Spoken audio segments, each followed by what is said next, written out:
tendones, todo eso es sustancia blanca, digamos, amorfa. Pero hemos dicho que las astas anteriores son motoras, las posteriores sensitivas, las laterales vegetativas. Y todo lo que es sustancia blanca son cilindroides que van a subir o van a descender, o van a interconectar ambas médulas espinales, ¿no? Del lado derecho y del lado izquierdo. Entonces, esa sustancia gris, por estudios electrofisiológicos, estudios clínicos, todo eso se han determinado las funciones. Solo que el asta anterior lo vamos a dividir en núcleos. Núcleos por su posición, dos anteriores, dos posteriores. Este está antero-medial, antero-lateral, postero-medial, postero-lateral. Y un núcleo en el medio, el núcleo central. Está bien, no hay mucho problema con la división de la sustancia gris a nivel del cuerpo anterior. Todos son motores, ¿no? En relación, los núcleos motores en relación a los músculos de la línea media y estos en relación a los músculos laterales. Los núcleos del asta lateral, un intermedio medial, un intermedio lateral.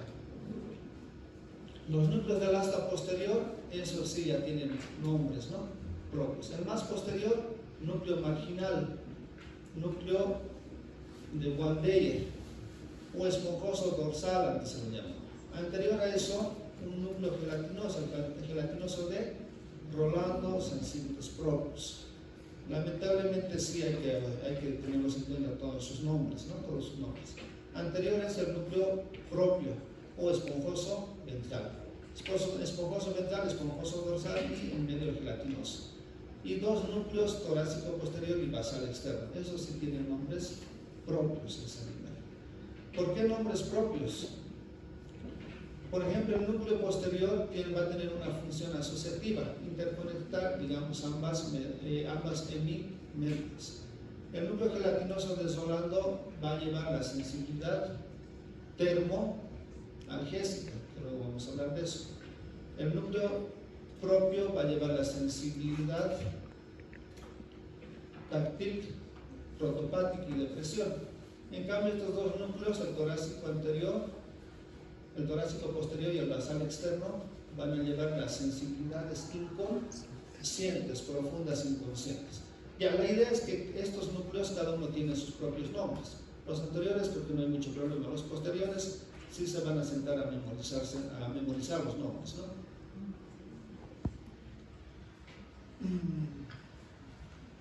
Acá una pequeña tabla, núcleo marginal, función asociativa, termoalgésica, táctil, protopática y crítica.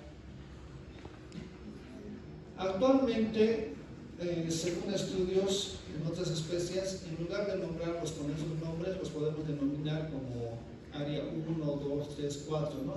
De la parte posterior a la parte anterior, según la laminación de Rexet, ¿no? Actualmente, pero se siguen utilizando estos términos, ¿no? Ya son clásicos en neurología, pero para usar tiempo, para usar, ¿no?, espacio, se puede utilizar esta terminología también. Entonces, hemos dicho que los núcleos laterales son vegetativos. A nivel de un paréntesis, acá estamos viendo el iris, que tiene una pupila, ¿no? Esa pupila, cuando está contraída, se denomina miosis. Cuando está dilatada, midriasis. Pupiloconstrucción, pupilodilatación. Iridoconstrucción, iridodilatación. Hay un músculo circular que produce la miosis y un músculo radiado que produce la midriasis. Son dos músculos que los hemos visto en el ojo.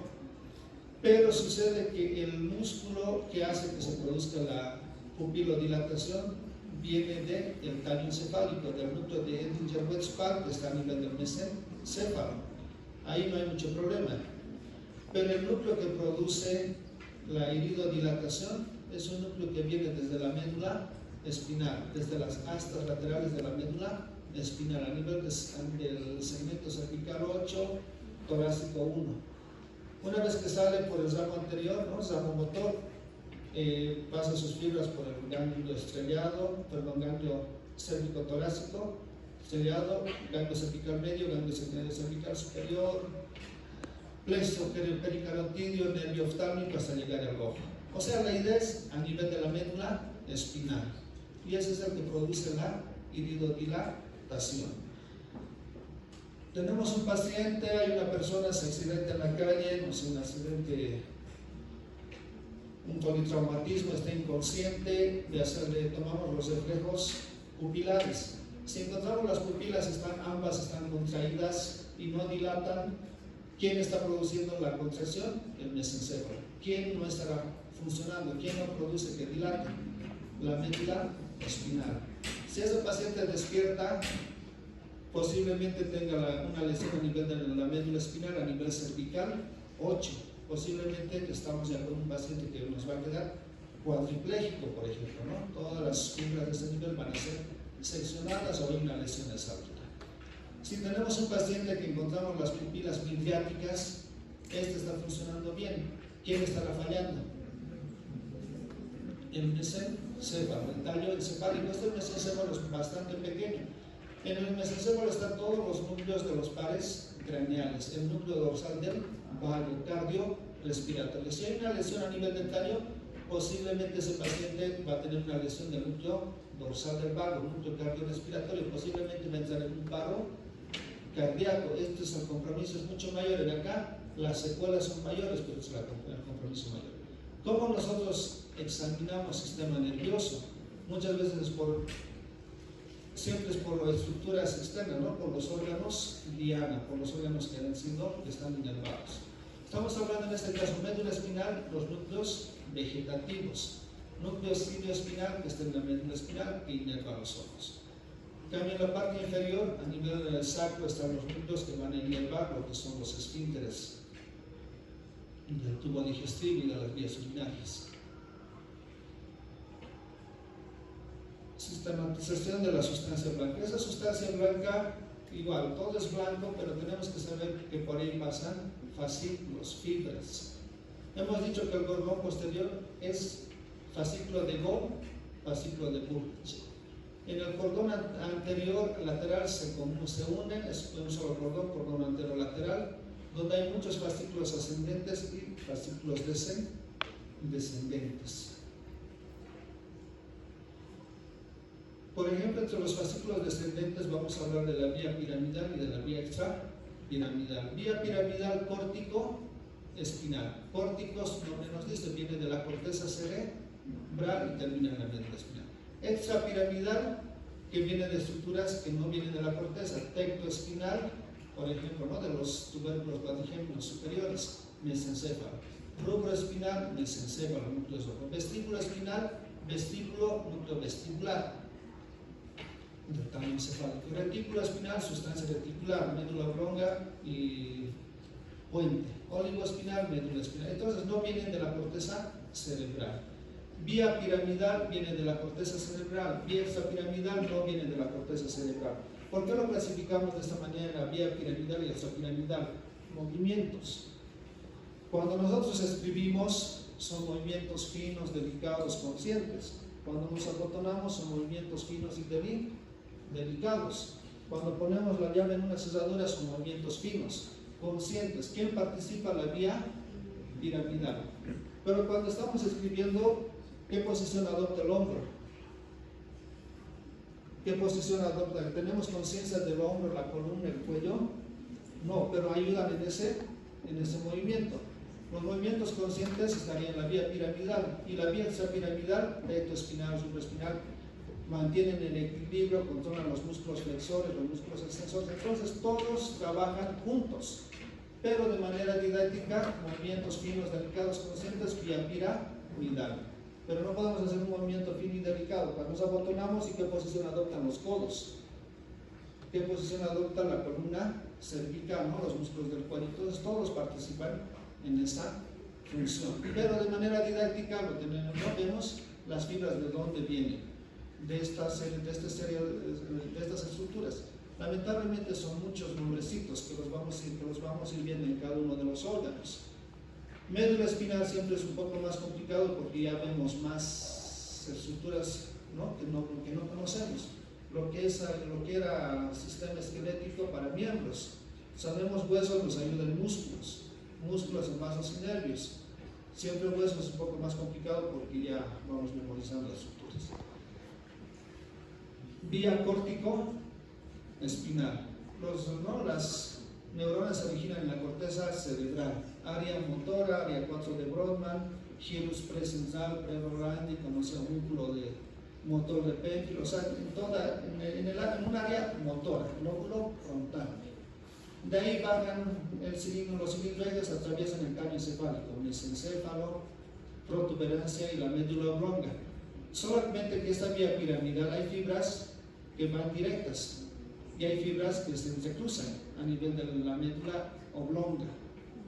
De ahí lo llamamos piramidal cruzado y piramidal directo. No más que el piramidal cruzado directo, a medida que va descendiendo en la médula, igual se ve entrecruzado. Al fin y al cabo, todo termina cruzándose. Significa que el cerebro derecho controla las estructuras izquierdas. Los que somos diestros, entonces estamos hasta escribiendo con el cerebro izquierdo, que es más, ¿no?, de teoría, escritura, numérico. El cerebro contralateral, más de imágenes, colores, son, ¿no?, más emotivo. Ya el cerebro izquierdo va a controlar estructuras del lado contrario. Tenemos un paciente con un tumor, un cisticerco, algo a nivel de la corteza cerebral izquierda. ¿Qué órganos van a estar teniendo movimientos involuntarios? Estructuras del lado contralateral, si hablamos de una lesión de la corteza cerebral. Entonces, hay vía piramidal directa y vía piramidal cruzada. Córtico espinal. Y la vía piramidal, tectoespinal, supraespinal, de órganos que vamos a ir conociendo en el tallo encefálico. Pero ya sabemos que viene ese nivel. ¿Qué nos interesa en médula espinal? Saber que esas fibras pasan por la médula espinal, ¿no? Cuando hay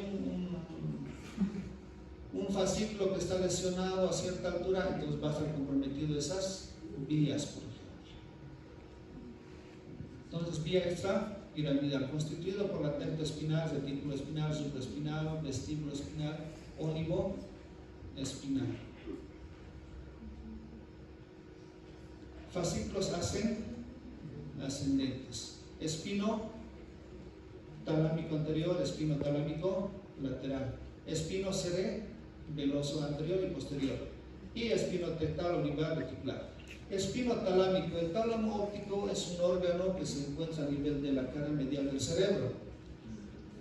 El cerebro, este cerebro, hemos dicho que el lóbulo frontal es motor. El lóbulo parietal es sensitivo. Todo lo que tenemos que sentir para hacerse consciente, todo lo que sentimos llega al cerebro. Pero hay sensibilidades que son inconscientes. Por ejemplo, en este momento la sangre está pasando por el corazón, está tocando las valvas, los músculos papilares, no sé. Hay contenido a nivel del tubo digestivo, no son conscientes, pero hay sensibilidad. Todo lo que no